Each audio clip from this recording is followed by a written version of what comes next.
Hello friends, good morning. मैं हूं आपका दोस्त यश करण। आज मैं आपके लिए बहुत ही ज़्यादा इम्पोर्टेंट टॉपिक लेके आया हूं। ये टॉपिक हर एम्प्लॉय के लिए बहुत ही इम्पोर्टेंट रहने वाला है।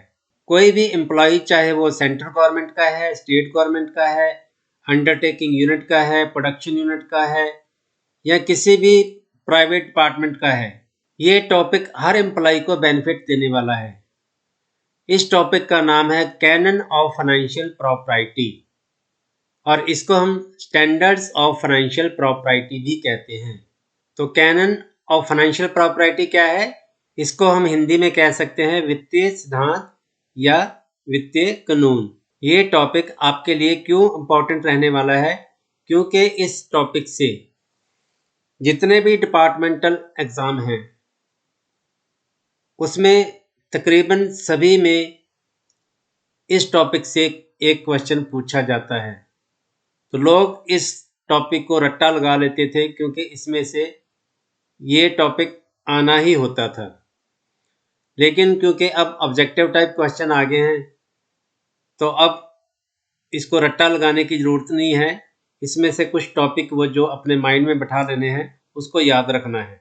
तो सबसे पहले हम देखते हैं कि ये कैनन ऑफ फाइनेंशियल प्रॉपर्टी या स्टैंडर्ड्स ऑफ फाइनेंशियल प्रॉपर्टी कहाँ पे लिखा हुआ है।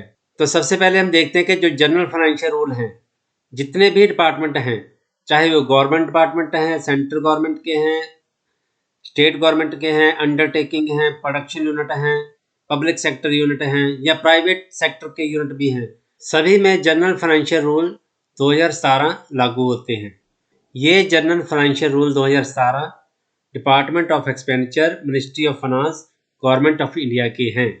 तो जीएफआर 2017 का जो रूल नंबर 21 है उसमें कैनन ऑफ फाइनेंशियल प्रॉपर्टी या स्टैंडर्ड ऑफ फाइनेंशियल प्रॉपर्टी के बारे में लिखा हुआ है। और कहाँ लिखा हुआ है? Indian railways financial code volume 1 में। वॉल्यूम 1 में कहाँ पे लिखा हुआ है? पैरा नंबर 116 पे। और इसके साथ ही जो इंडियन रेलवे स्टोर कोड है वॉल्यूम 1, उसका जो पैरा नंबर 131 है उसमें भी कैनन ऑफ फाइनेंशियल प्रॉपर्टी के बारे में लिखा हुआ है। तो एक है हमारे फाइनेंशियल रेगुलेशन पार्ट 1, उसका जो रूल नंबर 6 है उसमें भी स्टैंडर्ड ऑफ फाइनेंशियल प्रॉपर्टी के बारे में जिक्र किया गया है। तो और भी बहुत सारी बुक्स हैं जो फाइनेंस से रिलेटेड हैं, एक्सपेंडिचर से रिलेटेड हैं। उन सारी बुक्स में कैनन ऑफ फाइनेंशियल प्रॉपर्टी के बारे में लिखा हुआ है और ये रूल बहुत ही ज़्यादा इम्पॉर्टेंट हैं। ये रूल पब्लिक सेक्टर के लिए भी हैं और प्राइवेट सेक्टर के लिए भी उतने ही इम्पॉर्टेंट हैं। तो जो ये रूल हैं वो every officer incurring or authorizing expenditure from public monies should be guided by high standards of financial property। कोई भी ऑफिसर जो पब्लिक मनी को इंक्यूर करता है, खर्च करता है या उसको ऑथोराइज करता है, उन सभी ऑफिसर्स को ये रूल फॉलो करने चाहिए। Every officer should also enforce financial order and strict economy and see that all relevant financial rules and regulations are observed by his own office and by subordinate dispersing officers। तो कोई भी officer है उसको ये देखना चाहिए, उसको नज़र रखनी चाहिए कि जो उसके ऑफिस में ये फाइनेंशियल रूल फॉलो करना चाहिए, स्ट्रिक्टली लागू करना चाहिए अपने ऑफिस में, और उसको अच्छी तरह से ऑब्जर्व करते रहना चाहिए कि ये जो रूल हैं, फाइनेंशियल रूल हैं, उसके ऑफिस में लागू हो रहे हैं या नहीं। ऑल सैंक्शनिंग अथॉरिटीज़, जितनी भी सैंक्शनिंग अथॉरिटी हैं, जब वो अपने फाइनेंशियल पावर का इस्तेमाल करती हैं तो उनको इन प्रिंसिपल्स का, इन रूल्स का ध्यान देना चाहिए, इनको फॉलो करना चाहिए। तो कुछ लोगों का ये मानना है, ये ख्याल है कि ये जो रूल्स हैं ये सिर्फ जो फाइनेंस ऑफिसर हैं, जो फाइनेंस को डील करते हैं, उन्हीं पे ये लागू होते हैं। लेकिन ये गलत है। ये रूल सभी एम्प्लॉय के ऊपर लागू होंगे, चाहे वो किसी भी लेवल का एम्प्लॉय है, ये रूल सभी पे लागू होंगे। मैं आगे इसके बारे में डिटेल में बताऊंगा। All executives officers as sanctioning authorities have conscious of these standards. तो जितने भी एग्जीक्यूटिव्स हैं, ऑफिसर्स हैं, जो जिनके पास सैंक्शन करने की अथॉरिटी है उनको भी इस रूल के प्रति कॉन्शियस रहना चाहिए। तो आइए देखते हैं कि पहला रूल क्या है। The expenditure should not prima facie be more than the occasion demands. कि जो एक्सपेंडिचर हैं, जो खर्चे हैं, वो हमें एक नज़र में, पहली नज़र में हमें देख लेना चाहिए कि वो हमारी जो डिमांड है उससे ज़्यादा नहीं होने चाहिए। प्राइमा फेसी का मीनिंग क्या है? एट फर्स्ट अपेयरेंस या बिफोर इन्वेस्टिगेशन।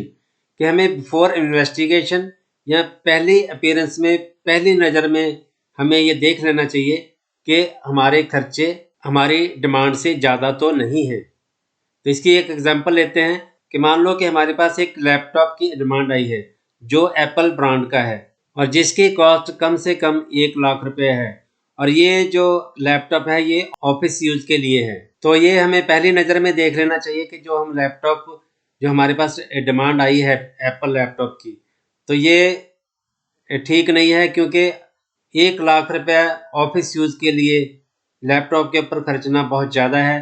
तो ये हमें पहली नज़र में ही, पहले एट द इंस्टेंट इसको रिजेक्ट कर देना चाहिए या इसको खरीदना ही नहीं चाहिए, क्योंकि ये जो कॉस्ट है 1 लाख रुपए, ये जस्टिफाई नहीं होता है कि ऑफिस के लिए 1 लाख का कंप्यूटर, 1 लाख का लैपटॉप खरीदा जाए। तो ये रूल ऑफिस के साथ साथ हमारे घर के ऊपर भी लागू होता है। हम कोई भी सामान अपने घर के लिए या पर्सनल अपने लिए सामान कोई परचेज करते हैं तो हमें एक नज़र में देख लेना चाहिए कि ये सामान, इस सामान की हमें रिक्वायरमेंट है या नहीं, या इस सामान के बदले या इस आइटम के बदले हम किसी दूसरी आइटम से काम चला सकते हैं जो कम वैल्यू की है। तो दूसरा रूल क्या है कि जो भी गवर्नमेंट एम्प्लॉय है, जब वो पब्लिक मनी से कोई खर्चा करता है, कोई एक्सपेंडिचर करता है, तो उसको उतना ही विजिलेंट रहना चाहिए जितना कि एक आम आदमी अपने घर के लिए कोई खर्चा करता है या अपने पर्सनल खर्चा करता है, तो उतना ही हमें गवर्नमेंट एम्प्लॉय को विजिलेंट रहना चाहिए। तो इसकी हम एक एग्जांपल लेते हैं कि मान लो हमने कोई अपने लिए कंप्यूटर खरीदना है, तो हम क्या करेंगे? पहले हम अपने दोस्तों से पूछेंगे कि भाई कौन सा कंप्यूटर ठीक है, इसमें किस कंप्यूटर के फीचर्स अच्छे हैं, या कौन सा कंप्यूटर खरीदना चाहिए, ये हम अपने दोस्तों से राय लेते हैं। फिर हम मार्केट का सर्वे करते हैं कि मार्केट में उस कंप्यूटर की कितनी वैल्यू है, क्या रेट है, अलग अलग शॉप से जाके हम उसका सर्वे करते हैं। इसके बावजूद भी हम फिर ऑनलाइन भी चेक करते हैं कि ऑनलाइन में किस किस पोर्टल पे इस कंप्यूटर का क्या रेट चल रहा है, इसके फीचर्स क्या हैं। तो सारा देखने के बाद ही हम कंप्यूटर परचेज करते हैं। तो सेम एक्सरसाइज जब हम ऑफिस के लिए कोई सामान परचेज करते हैं, वहाँ पे भी हमें सेम एक्सरसाइज करनी चाहिए। तीसरा रूल क्या है? No authority should exercise its powers of sanctioning expenditure to pass an order which will be directly और indirectly to its own advantage.